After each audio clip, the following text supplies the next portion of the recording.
Boa noite, turma. Esta é a última aula de uma série de 3 aulas em que eu venho comentando o Código de Ética do Contador, segundo a regulamentação do Conselho Federal de Contabilidade. Nós já tivemos a oportunidade de comentar algumas passagens deste código e chegamos então a 3 pontos que eu reservei para essa aula comentar e discutir com vocês. Então, na aula de hoje, eu vou falar sobre valor e publicidade dos serviços profissionais, ou seja, quando você for contratado, que parâmetros você deve se orientar para fixar o valor da sua remuneração enquanto prestador de serviços contábeis. Por outro lado, também, essa questão envolve a publicidade dos serviços contábeis. E muitas vezes essa publicidade pode esbarrar em questões éticas, que trazem ou podem trazer prejuízos, tanto para a categoria quanto para você, profissional da contabilidade. Então, essa é a primeira abordagem. Na segunda abordagem, nós temos aqui os deveres do contador em relação aos colegas, aos demais colegas que com ele trabalham, e a classe contábil como um todo. Também existem várias questões que precisam ser pontuadas a fim de mantermos o equilíbrio dessas relações. Por último, eu vou tratar sobre as penalidades, ou seja, em caso de infração ao Código de Ética do Contador, quais são as penalidades que o Conselho Federal prevê para serem aplicadas ao profissional faltoso.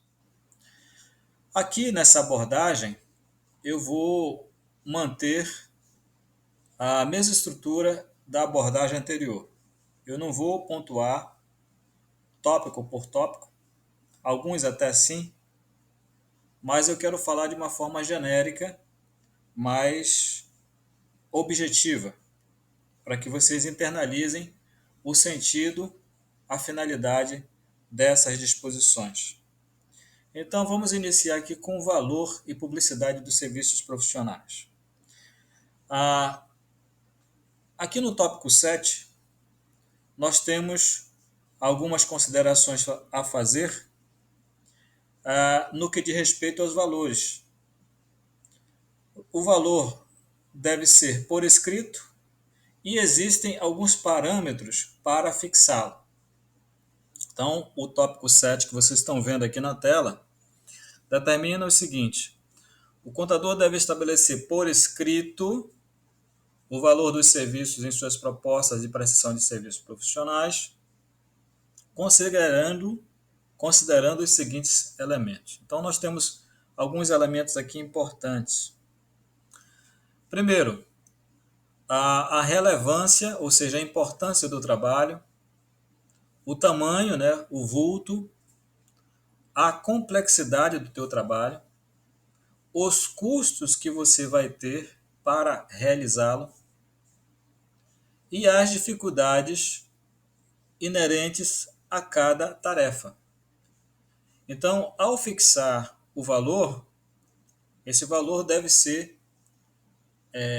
parametrizado, levando em consideração, dentre outros elementos, o que consta aqui na linha A do tópico 7 do Código de Ética. O tempo que será consumido para a realização do trabalho. Uma coisa é fazer um trabalho que dure um mês, outra coisa é fazer um trabalho que consuma 6 meses de esforço, ou 1 ano, ou 2 anos. Então, todos esses parâmetros devem ser levados em consideração. Aqui, o parâmetro é temporal. Há possibilidade de ficar impedido da realização de outros serviços, ou seja, quando você, evidentemente que isso vai depender da complexidade, do vulto, do trabalho que você então vai executar é possível que você, então, seja obrigado a deixar de realizar um determinado trabalho, outros trabalhos, para então se dedicar única e exclusivamente ao contrato que você acaba de fechar. Então vai ser uma dedicação exclusiva. E essa exclusividade tem que ser levada em consideração na formulação do preço do seu serviço. O resultado lícito favorável, que para o contratante advirá com o serviço prestado, o local em que o serviço será prestado. Muitas vezes o local não oferece muitas condições. Aqui na região amazônica, por exemplo, o interior do estado oferece condições mais precárias, falta de internet, comunicação de dados, tecnologias da informação, computadores, muitas vezes defasados. Enfim, várias circunstâncias podem concorrer para então dificultar a realização do trabalho. Então, em síntese, gente, quando vocês forem fixar os seus honorários profissionais, vocês devem se pautar por esses parâmetros. Devem levar em consideração esses parâmetros. Se assim vocês fizerem, vocês vão tornar mais objetivo a fixação do seu preço, do seu valor. E aí, cada profissional, então, vai poder, de acordo com as suas necessidades, levando em consideração as suas circunstâncias, cada profissional, então, vai colocar na mesa de negociação o preço que ele acha justo. Tá? Então, fiquem com essas considerações.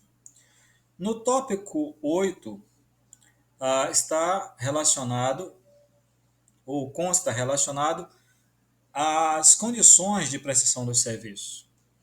Então, aqui diz: nas propostas para a prestação de serviços profissionais, deve constar explicitamente todos os serviços cobrados individualmente, o valor de cada serviço, a periodicidade e a forma de reajuste. Aqui, um dado novo. Evidentemente que se o tempo, né, que você for prestar o serviço for um tempo demasiadamente curto, em tese não se fala em reajuste. Mas se for um tempo maior, pode-se falar em reajuste. E isso tem que estar na pauta de negociação. A questão da periodicidade também, de repente não se trata de um serviço permanente e sim periódico, ou seja, de tempos em tempos você vai ter então que prestar o serviço. E isso tem que ficar claro no ajuste contratual que você fizer com o seu contratante. Né? Então, em síntese, é isso. O tópico 9,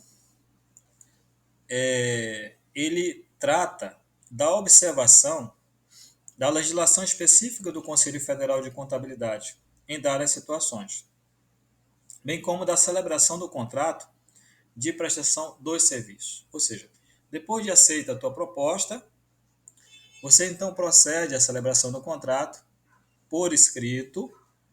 Então, não é recomendado, evidentemente, contrato verbal. Tudo tem que ficar claro no papel. E respeitando a disposição ou disposições específicas do Conselho Federal de Contabilidade, evidentemente, desde que essas disposições existam para aquele objeto que foi contratado, em razão da peculiaridade do serviço a ser prestado. O número 11 aqui, ele trata aliás, o 11, o 12, o 13, 14 e 15. Depois eu volto aí no número 10. Todos esses dispositivos em conjunto, eles tratam de um mesmo pano de fundo. Aqui eu vou comentar de uma maneira geral, tá? Então, 11 aqui. evitar a prática da mercantilização. Então, a publicidade dos serviços contábeis deve ter caráter meramente informativo, ser moderada e discreta. Em síntese, você tem que evitar transformar a publicidade dos seus serviços em comércio. É isso que o Conselho orienta. Tá? Não pode mercantilizar os seus serviços. Né? Um toma lá da cá. Tem que manter uma certa moderação e uma discrição. No tópico 13 aí, ele trata da necessidade de se manter, de um profissional da contabilidade manter em seu poder todos os dados fáticos, técnicos e científicos que dão sustentação à mensagem da publicidade realizada dos seus serviços. Ou seja, o que for veiculado na sua forma de publicidade, lembrando aqui que a publicidade ela não é proibida. O que se proíbe são os excessos. Então, o conteúdo que você publicar, chamando a atenção para as suas virtudes enquanto profissional da área, você tem que sustentar isso posteriormente. Não basta apenas falar. É preciso que você prove, caso assim seja exigido por quem for lhe contratar. Por isso, então, que do tópico 13 aqui, o Conselho determina que é obrigatório manter todos aqueles fundamentos, as evidências, melhor dizendo, que sustentam aquele conteúdo publicitário que você, então, leva ao conhecimento da população, da sociedade em geral. O tópico 14, ele diz o seguinte: o profissional, nessa referência aos seus serviços, deve levar em consideração o Código de Defesa do Consumidor, suas disposições, principalmente no que diz respeito à informação adequada e clara sobre os serviços a serem prestados. Não pode haver senões, lacunas, dúvidas. Além disso, ele tem que observar também a Lei de Propriedade Industrial, que dispõe sobre crimes de concorrência desleal. Ou seja, na Lei de Propriedade Industrial, eu coloquei lá no mural para vocês, existe uma passagem que regula e discrimina o que são práticas criminosas que caracterizam a concorrência desleal. Tá? Então, fiquem com essa informação também. Por fim, o tópico 15 traz algumas vedações quanto à publicidade. O que é proibido, evidentemente, além dessas considerações que eu acabei de fazer, o que mais é proibido, o que é vedado, o que não é recomendado se colocar na publicidade dos serviços de contabilidade. Então ele diz, é vedado efetuar ações publicitárias ou manifestações que denigram a reputação da ciência contábil, da profissão ou dos colegas, entre as quais. Ele cita algumas, né? Então, essa relação aqui não é taxativa, é apenas exemplificativa. Entre as quais, ou seja, dentre outras. Primeira, evite fazer afirmações desproporcionais sobre os serviços que oferece, sua capacitação ou sobre a experiência que possui. Muitas vezes o profissional, no afã de fechar um bom contrato, ele vai além da sua própria capacidade. Ele vende um produto que não reúne as características próprias que ele, então, discrimina. Por isso que ele tem que se orientar por disposições do Código de Defesa do Consumidor. Então, o CDC é quem vai balizar esse momento. Tá? Então, capacitação, experiência profissional.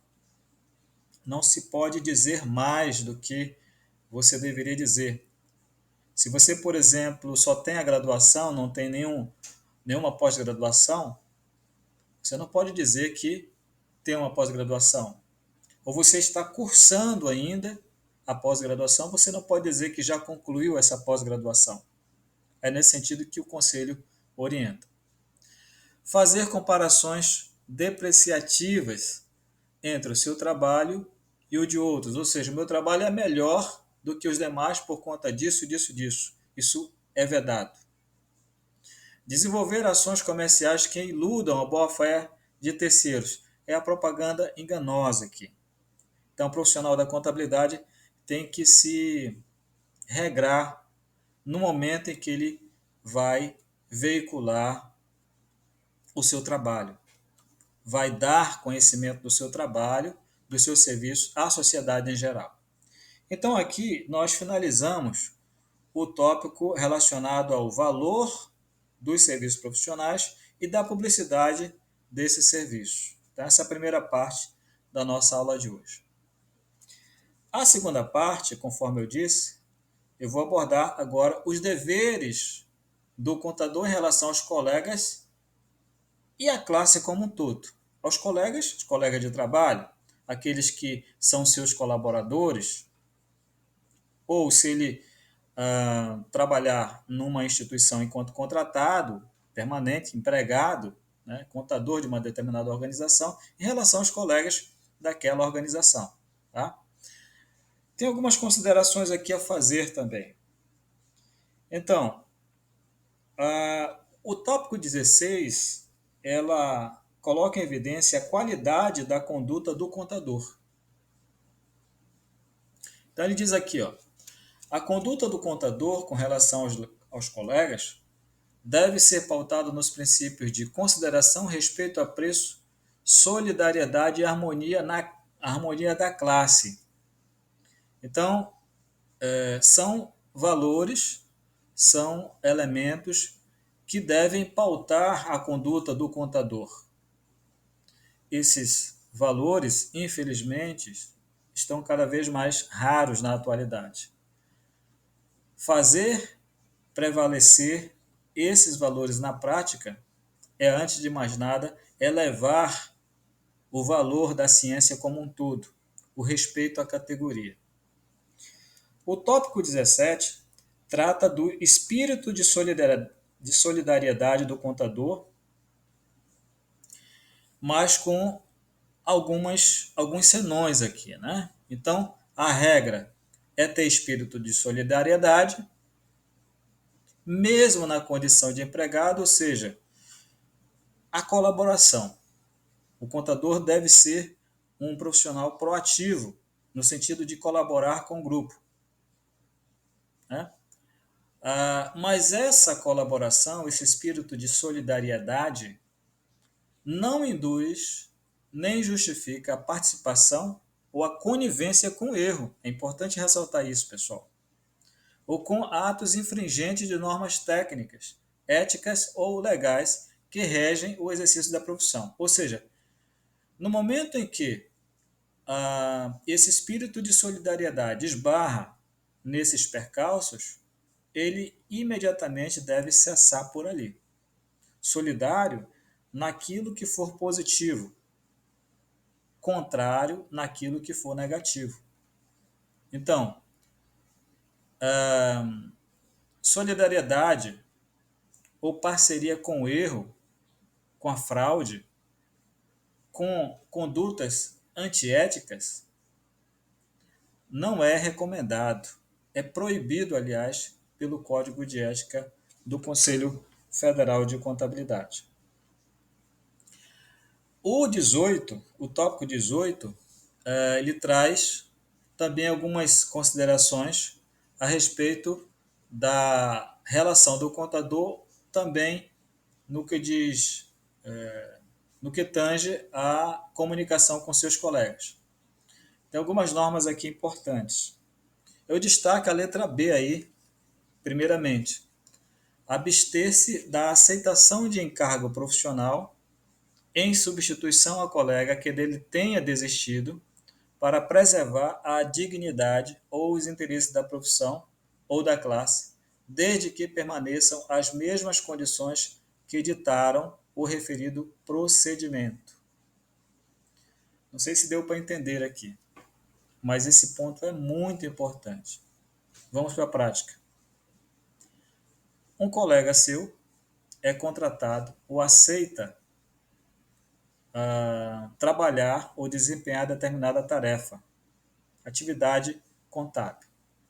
Só que aí, nesse desenvolvimento, ele começa a perceber que a realização do trabalho vai contra a dignidade, os interesses da profissão contábil ou da classe como um todo.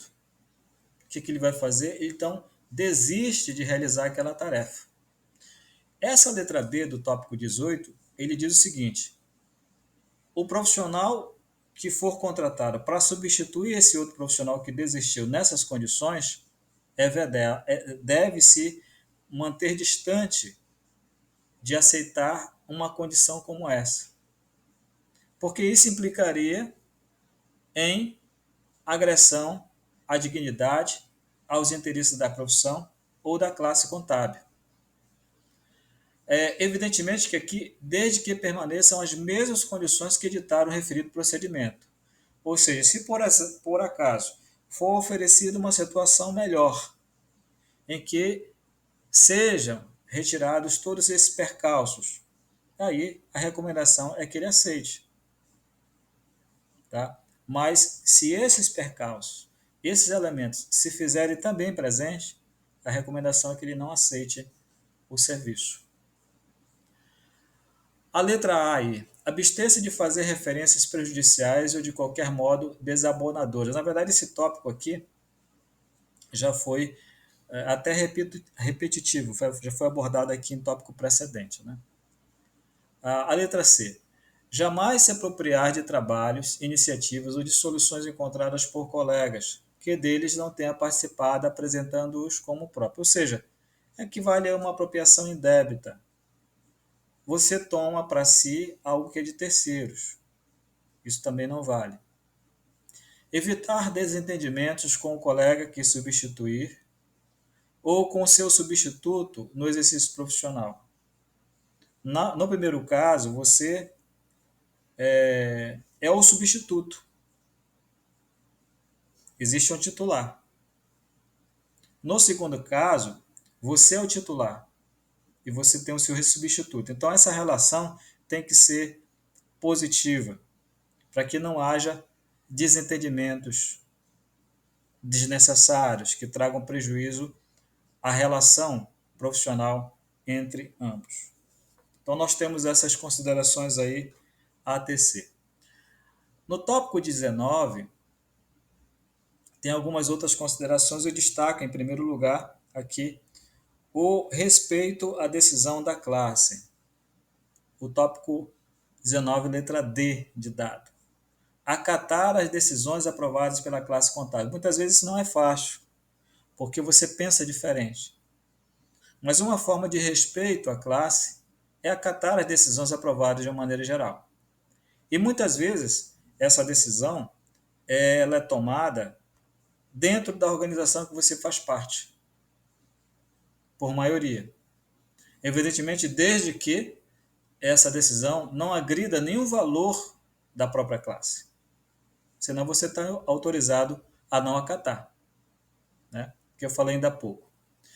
Prestar sua cooperação moral, intelectual e material, salvo circunstâncias especiais que justifiquem a sua recusa.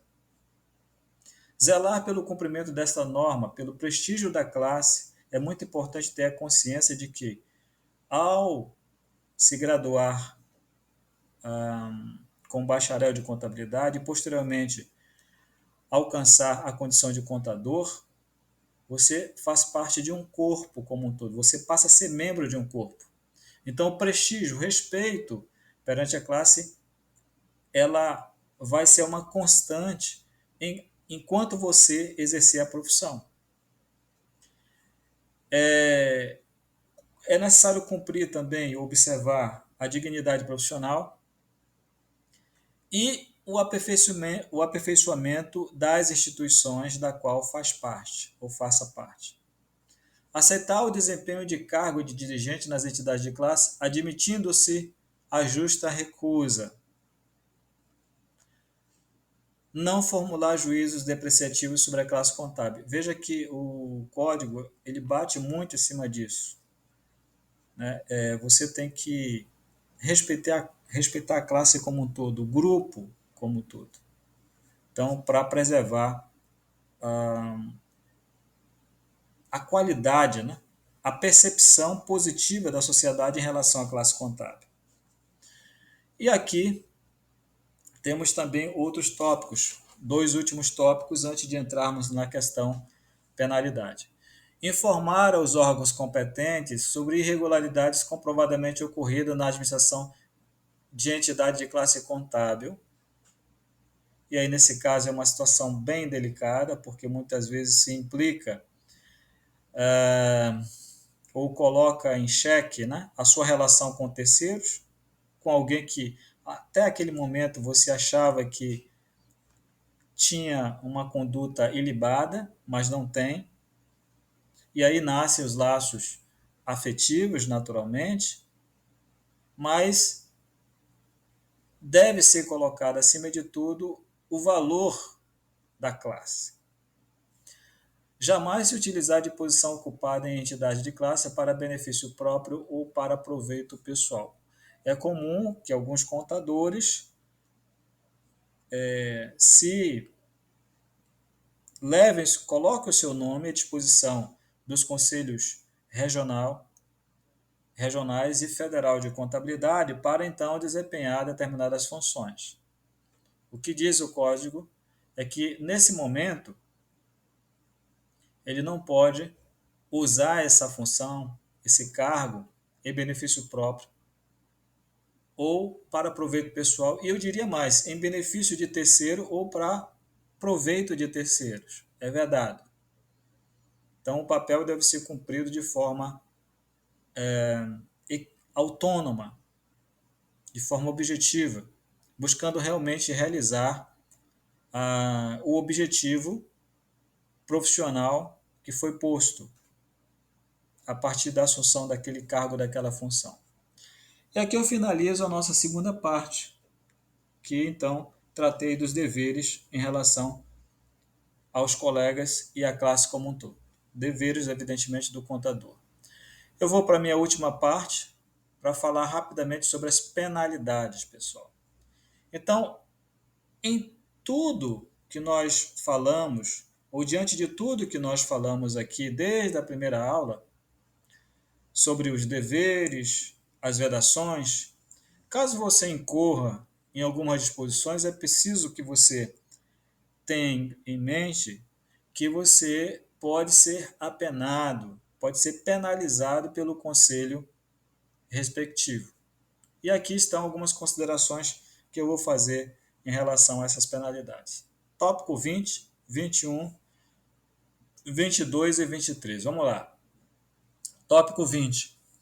A transgressão de preceito desta norma constitui infração ética sancionada segundo a gravidade com a aplicação de uma das seguintes penalidades. Aqui estão 3 naturezas de sanções passíveis de serem aplicadas ao contador. Primeira, a advertência reservada, ou seja, aquela advertência que é apenas de escritório, digamos assim. Censura reservada ou censura pública. Né? Veja que o Conselho ele se preocupou com a imagem do profissional. Então, essa advertência e essa censura reservadas é no sentido de preservar a sua imagem perante não somente os seus colegas, quanto também perante a própria sociedade. Porque, veja, quando um profissional é punido, isso também não é bom para a classe como um todo, porque pode sinalizar para a sociedade, para os tomadores de serviços, que a categoria, de uma maneira geral, é problemática. Então, não é bom para ninguém isso. É por isso que a terceira natureza de penalidade é uma censura pública, caso, evidentemente, seja recomendável. No tópico 21 diz o seguinte: na aplicação das sanções éticas podem ser consideradas como atenuantes. No 21, então, estão aqueles elementos que vão abreviar ou reduzir a pena, quem sabe até extingui-la, fazer com que elas deixem de ser aplicadas. No 22 estão as agravantes, ou seja, aqueles elementos, aquelas variáveis que vão concorrer para aumentar a pena, ou então para tornar a infração mais grave. São as agravantes. Então vamos por parte aqui, tópico 21. Quais são os elementos que podem servir como atenuantes? Ação desenvolvida em defesa de prerrogativa profissional. Se a infração for cometida por um contador, mas ela ao mesmo tempo se caracterizar como uma conduta que possa se concluir como uma atitude em defesa de prerrogativa profissional, ok, isso pode funcionar como uma atenuante. A ausência de punição ética anterior, ou seja, nunca aquele profissional foi punido, é a primeira vez que ele está sendo punido, isso também pode funcionar como atenuante. Aqui eu tenho uma consideração a fazer. E essa disposição aqui, no direito penal, é chamado de réu primário, ou seja, a primeira vez que ele comete a infração. Eu sempre vi essa disposição de direito penal não com bons olhos, porque, de uma certa forma, ela sinaliza para a sociedade que ele tem direito de cometer pelo menos uma infração, já que isso vai funcionar como atenuante. Isso não é bom. O ideal é que esse profissional não seja cientificado de que ele nunca deverá cometer infração nenhuma. Eu acho que esse tópico aqui, ele mais prejudica do que colabora com a classe. Isso é uma opinião minha, tá, gente? A ausência de punição ética anterior. Então, essa característica faz com que haja uma redução na pena a ser aplicada. Prestação de serviços relevantes à contabilidade, ou seja, se de repente aquele profissional que cometeu a infração for um profissional singular que já prestou relevantes serviços à ciência como um todo, e isso for reconhecido no processo de aplicação da sanção, isso pode também servir como atenuante.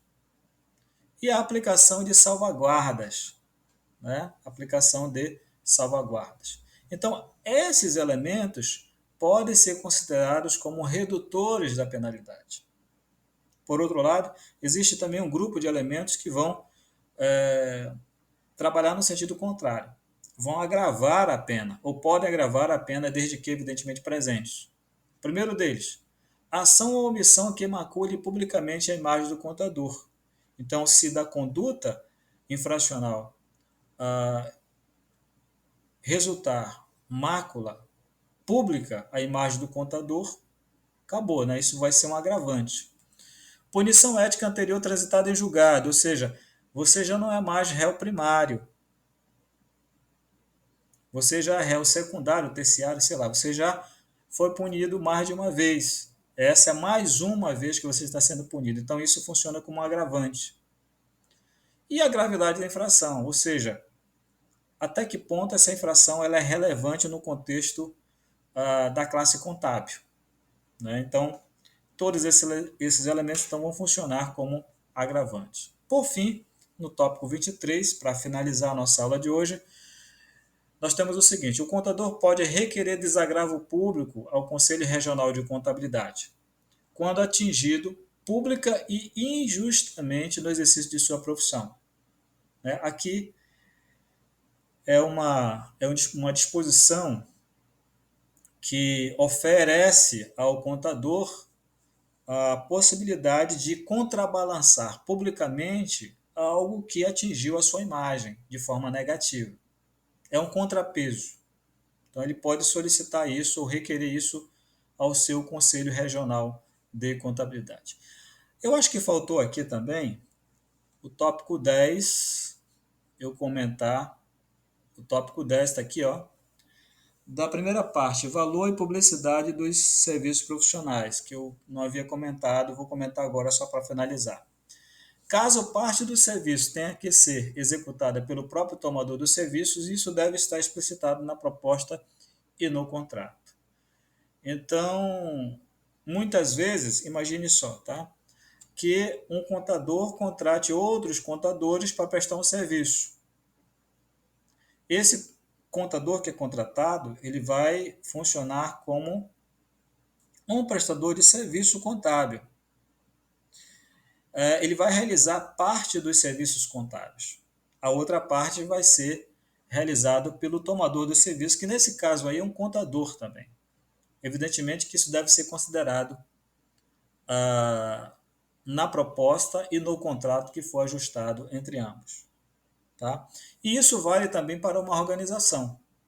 Se por acaso a organização que contrata um contador, né, assumir a responsabilidade por determinadas tarefas, evidentemente que não são exclusivas do contador, que possam por elas ser executadas, isso também deve ser levado em consideração no contrato. Evidentemente que isso aqui é uma questão lógica, foi posto aqui pelo Código de Ética apenas para ressaltar essa particularidade, chamar a atenção para ela. Tá bom, gente? Então aqui eu encerro essa aula. Essa aula vai fazer parte da nossa primeira avaliação. Então eu vou passar daqui a pouco mais uns exercícios que vai abranger esse Código de Ética do contador, esses comentários que eu fiz em relação ao Código de Ética. Espero então que vocês tenham gostado dessa aula, tá bom? Muito obrigado aí pela atenção dispensada. Uma ótima noite.